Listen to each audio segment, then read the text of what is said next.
Nous sommes de retour. Nous étions en train d'évoquer tout à l'heure le Bénin avec l'expulsion de l'ambassadeur européen.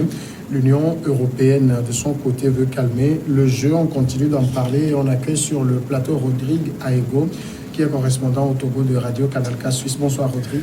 Bonsoir Samuel et bonsoir aux fidèles téléspectateurs. Bonsoir également à mes frères autour du plateau. Nous étions en train d'évoquer donc l'expulsion de l'ambassadeur de l'Union européenne accusé d'activités subversives par le Bénin. Constant Lemou, quand on parle d'activités subversives, on voit tout de suite les intentions du Bénin, c'est-à-dire clairement, on accuse cet ambassadeur de donner peut-être à l'opposition les armes pour abattre le pouvoir.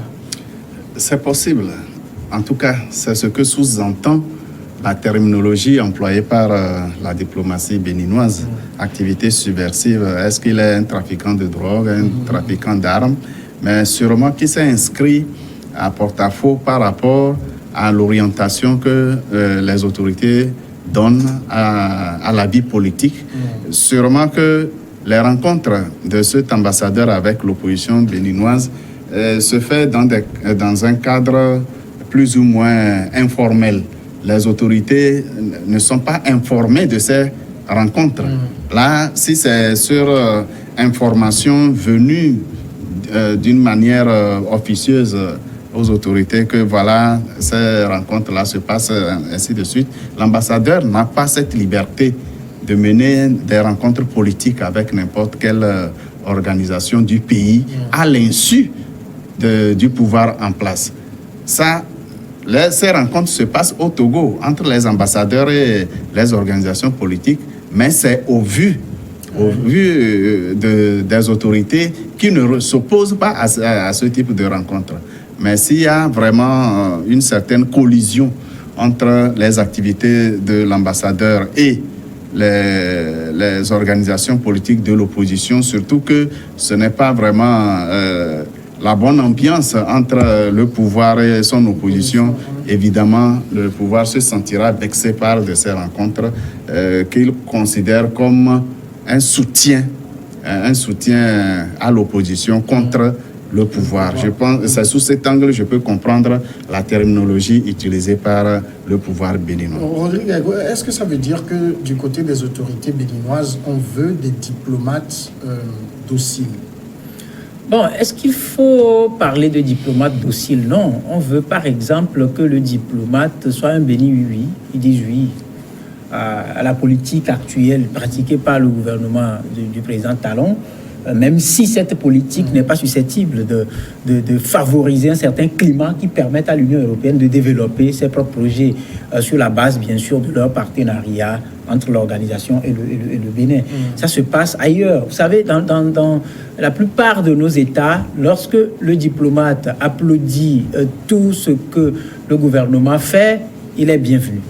Mais lorsqu'il n'applaudit pas tout ce que le gouvernement fait, on cherche des poux sur une tête rasée. C'est pour ça d'ailleurs que dans le vocal utilisé pour, je dirais, illustrer ce qu'on mettrait dans la cause qui, comment dirais-je, qui justifierait le renvoi de l'ambassadeur, on n'a pas pu être courageux pour dire il a fait ci, il a fait ça, il a fait ça. Ça a été beaucoup plus un peu, je ne dirais pas aussi diplomatique, mais c'est qu'on n'a pas le courage. C'est un peu comme un enfant qui crie j'ai perdu ma chose. On lui demande qu'est-ce que tu as perdu. L'enfant est incapable de dire ce qu'il a perdu, tout simplement parce que ce qu'il a perdu doit appartenir forcément à quelqu'un. Lorsqu'il le dira, cette personne va pouvoir revendiquer. Et donc c'est ce que je dis. Et puis là où il faut comprendre que c'est peut-être le gouvernement béninois, le gouvernement de Patrice Talon, qui n'est pas d'accord avec une prise de position de cet ambassadeur, c'est le soutien qu'il y a derrière cet ambassadeur. Parce qu'au niveau de l'Union européenne, il est soutenu. Ça veut dire que jusque-là, il est sur la droite ligne du cahier de charge que l'Union européenne lui a donné. Donc, quelque part, je pense que tout ça découle du fait qu'on ne veut pas écouter les autres. Moi, je dis, si on gouverne pour tout le monde, on doit pouvoir être à l'écoute de tout le monde. Parce que cet ambassadeur, pour qu'il puisse bien exercer, a besoin d'un climat également de paix. Lorsque ce climat, par exemple, n'est pas établi, lui aussi sa sécurité est menacée. Maintenant, sur d'autres points, peut-être que ce diplomate en question est en train de jouer un rôle de médiateur, parce que ça se passe sous d'autres cieux également. Donc, je ne vois pas en quoi, par exemple, les relations interpersonnelles vont être sacrifiées sur l'autel des ambitions personnelles, par exemple, d'un président qui est sur, je dirais, une ligne propre à lui seul. Zana, si vous permettez, votre développement met sur le tapis le problème de la mission d'un ambassadeur. Est-ce qu'elle est là pour conduire la vision de son organisation, ou bien il est là pour initier un soutien particulier voulu par sa personne à l'endroit d'une organisation, qu'elle soit politique ou non? Est-ce que l'ambassadeur a besoin d'applaudir le pouvoir en place ou s'opposer au pouvoir en place en ayant des relations de soutien clandestin, des relations de soutien, oui, un soutien clandestin à l'opposition au pouvoir? Je ne crois pas que ça soit la mission de l'ambassadeur, mais la mission de l'ambassadeur doit être le relais de la vision de l'organisation dans le pays. S'il doit rencontrer l'opposition dans le cadre d'une médiation, ça ne doit pas être des rencontres secrètes. Ça doit être au vu, au su, ou du moins le pouvoir doit être informé que voilà, tel ambassadeur est en train de mener telle démarche pour aider à résoudre telle ou telle difficulté dans le pays. Mais lorsque c'est le pouvoir qui est surpris de savoir cette démarche de l'ambassadeur, il y a de quoi réagir. Il y a de quoi réagir. Bien sûr, pour le moment, le pouvoir béninois n'a pas encore donné des clarifications sur les raisons profondes de cette décision de retirer l'accréditation à Olivier Net. Mais là, l'Union européenne attend naturellement ces clarifications pour juger et pour apprécier la décision de l'autorité. Mais pour le moment, tant que nous n'avons pas ces clarifications, tant que l'ambassadeur en question n'a pas pu expliquer quelles sont les rencontres et les sujets des rencontres qu'il a eues avec les organisations politiques et dans quel cadre, eh bien, il sera difficile de le disculper de ce dont il est accusé. Alors ici, la réaction quand même de l'Union européenne, c'est de qualifier la décision du gouvernement béninois de mesure extrême. Donc on le voit clairement au niveau de l'Union européenne, on ne fait pas de reproches à son diplomate. Moi, je ne vois pas les choses ainsi.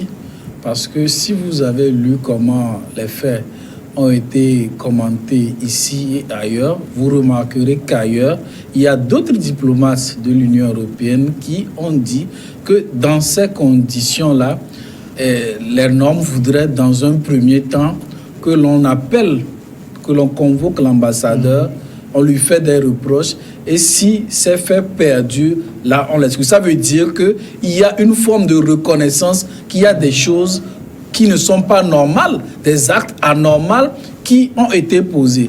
C'est pourquoi je ne partage pas l'avis de M. Aego, dans la mesure où l'ambassadeur, surtout que le Bénin traverse une crise politique. Donc, quand on est en crise politique, quand un pays traverse une crise politique et que vous, en tant qu'ambassadeur, peut-être vous voulez jouer peut-être le médiateur, comme vous l'avez dit, si vous voulez rencontrer une opposition, mais ça se fait de manière officielle à l'issue de la rencontre. Un communiqué, comme vous l'avez dit, sort. Et puis voilà. Mais quand les autorités apprennent que peut-être vous avez eu des rencontres qui ne sont pas officielles, mais comment voulez-vous qu'on les interprète alors que le pays traverse une crise politique? Donc je crois qu'il faut voir ça dans ce contexte. Le Bénin traverse une crise politique. Un diplomate, s'il veut se mêler des affaires intérieures, se mêler de la politique, il n'a pas à organiser, comment dit-on, des rencontres officieuses ou bien, comment dit-on, je ne sais pas, des rencontres secrètes, mais si vous n'avez rien à... Ce n'est pas aussi les autorités béninoises qui présentent la chose comme telle. Je ne pense pas, sinon pourquoi nous dirait-on que le nouvel ambassadeur d'Espagne a plaidé sa cause? Mais lorsque vous n'avez son renvoi était sur le tapis aussi.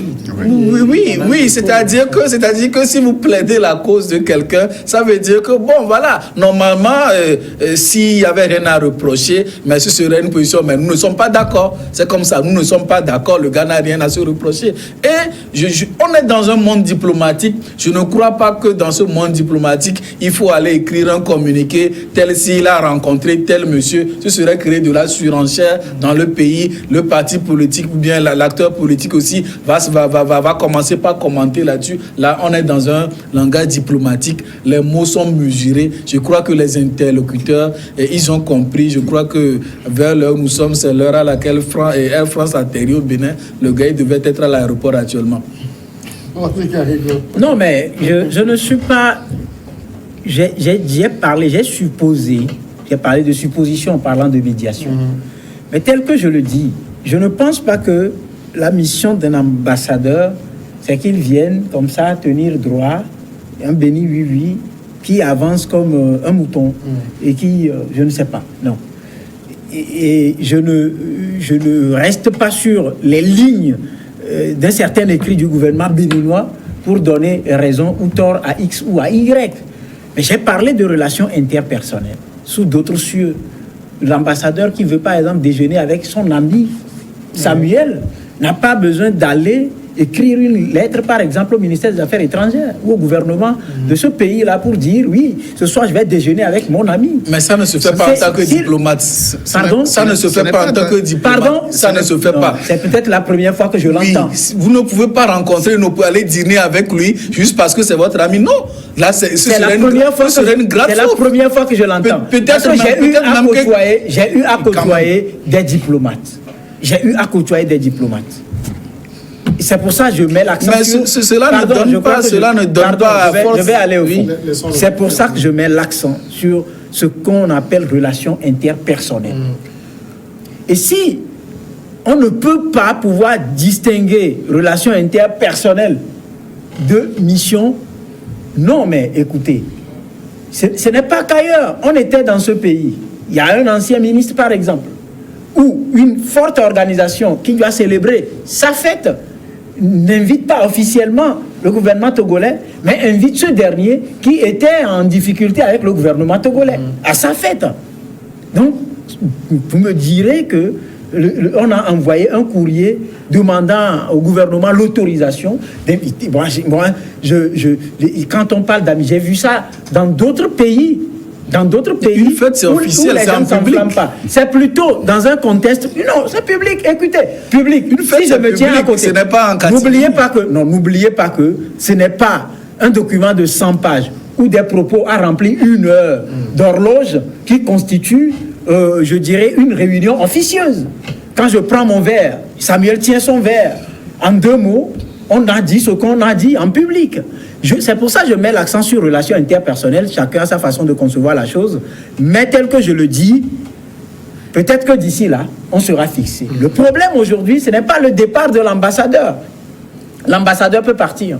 Mais le problème que traverse le Bénin est sur place. Elle est là sur place.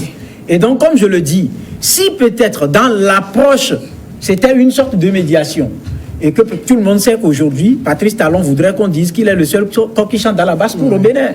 Et il fait feu de tout bois. Donc il est dans sa logique.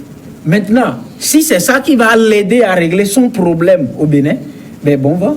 Si c'est un bon diplomate, Olivier Net, si c'est un bon diplomate, dans un contexte comme celui du Bénin, il sait avec qui dîner, il sait avec qui ne pas le faire en tant que diplomate, pour éviter justement ces incidents diplomatiques. C'est très important. Vous savez, moi, j'ai une anecdote. Je crois que c'était en 2012, en 2011.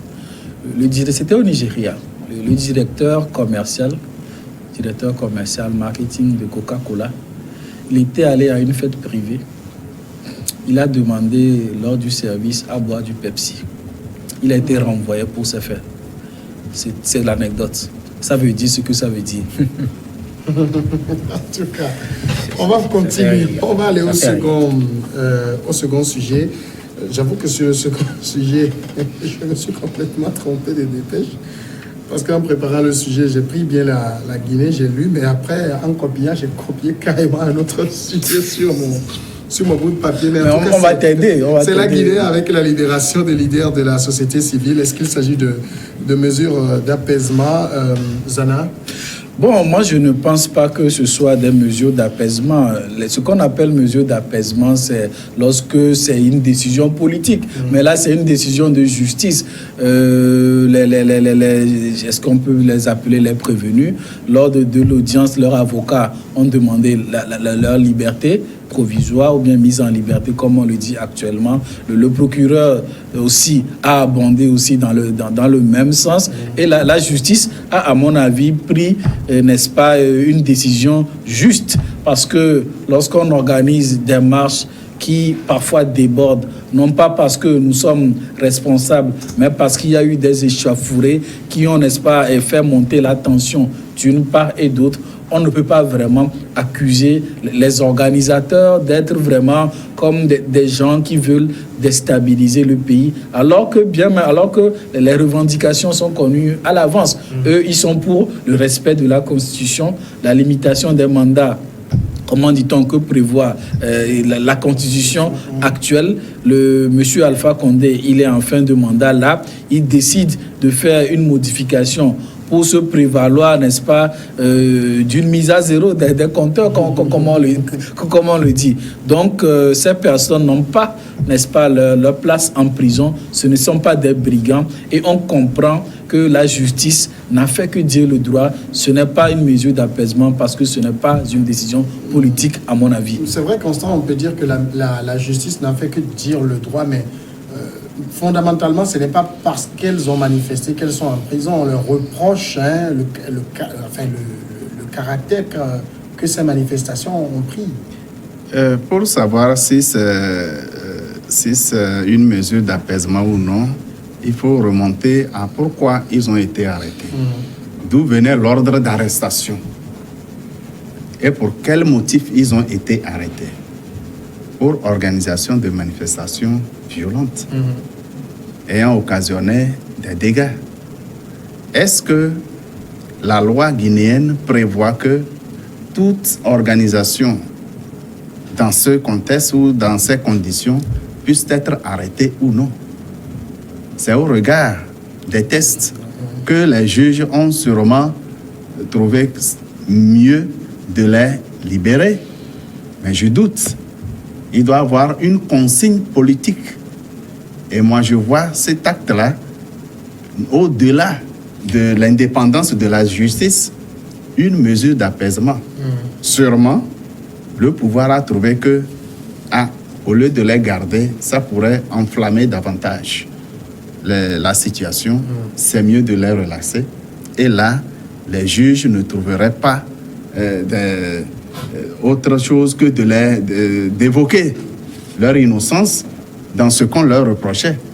Sinon, dans tous les pays du monde, quand il y a destruction, quand il y a violence et surtout quand il y a victime, naturellement, les auteurs sont traduits en justice et si leur culpabilité est avérée, eh bien, ils seront condamnés. Mais cela n'a pas fait le cas, cette procédure n'a pas été le cas en Guinée. Ça a été aussi rapide et puis de façon écourtée, expéditive. Et je comprends que l'autorité politique a trouvé sage de les libérer plutôt que de les garder, ce qui, comme je l'ai dit, ce qui risquerait d'enflammer davantage la situation. Rodi Gaego, c'est une mesure d'apaisement. On sait que la situation est déjà assez tendue dans le pays. Mesure d'apaisement, je ne le vois pas sur cet angle. Il y a une chose. Il faut, de façon primordiale, si mesure d'apaisement il doit y en avoir, essayer de départir ça de la liberté de la justice. C'est de cela qu'il s'agit. Ici, c'est sur la base d'un appel formulé par les avocats de ces,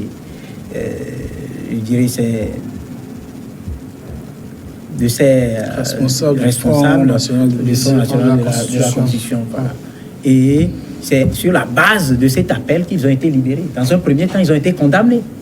Et donc, on ne peut pas aujourd'hui, moi je ne peux pas parler de volonté politique, parce que volonté politique, ce serait à l'appel qu'il soit condamné avant qu'il y ait une décision qui les libère.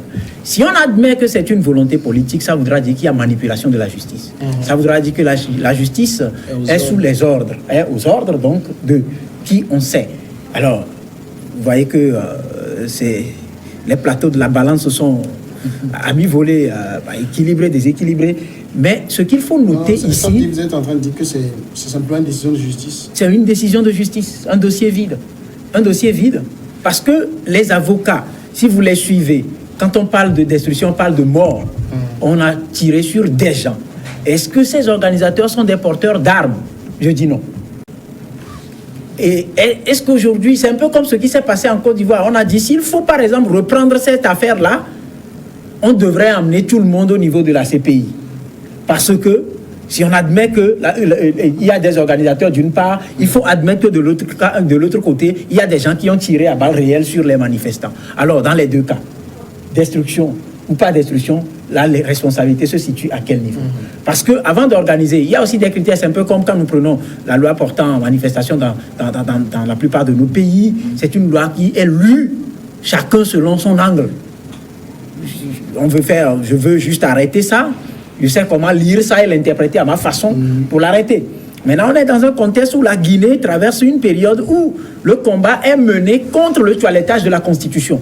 Et donc, c'est normal qu'à ce niveau-là, une justice qui n'est pas indépendante ne puisse pas libérer ces hommes-là arrêtés, mais plutôt les déférer, parce que ça va permettre je dirais, soit d'enflammer la tension, ou s'il n'y a plus de porteurs de voix, de l'éteindre carrément et baliser la voie à la révision de la Constitution. Peut-être nous devons comprendre que, suivant que les destructions sont causées à l'occasion d'une revendication politique, elles ne sont pas condamnables. Là, je comprendrai.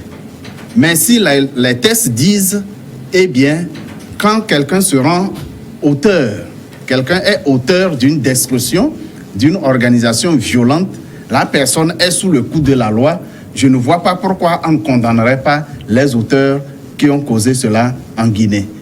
C'est pour cela que je vois une volonté politique de les libérer pour ne pas enflammer la situation. Il y a une autre hypothèse qu'il ne faut pas perdre de vue. Si le système judiciaire, les avocats et autres n'ont pas vraiment, ne soutiennent pas le régime en place, vous comprendrez facilement que le régime doit reculer devant ces situations-là. Le régime doit reculer. Nous savons généralement en Afrique comment sont les relations entre les systèmes judiciaires et le pouvoir. Moi, je dis, si rapidement le pouvoir a reculé, soit c'est pour ne pas continuer à enflammer, soit si la justice a décidé vraiment de les libérer, malgré l'instruction des autorités d'arrêter ces gens, c'est qu'il y a problème. Et encore que je ne crois pas que le dossier soit vide, parce que la liberté provisoire, ce n'est pas l'acquittement. Ça veut dire que vous êtes libre, mais vos mouvements sont restreints. Et en attendant que la procédure suive. Donc, c'est à l'issue de la délibération finale de la Cour d'appel qu'on saura si vraiment ces personnes-là, on a des choses à leur reprocher. On ne peut pas quand même, je ne crois pas qu'on puisse condamner des gens juste parce qu'ils ont organisé une marche qui a dégénéré, mais on peut les condamner s'ils sont auteurs, n'est-ce pas, de choses condamnables, de violences sur des biens ou sur des personnes. On marque la pause et on revient après le journal.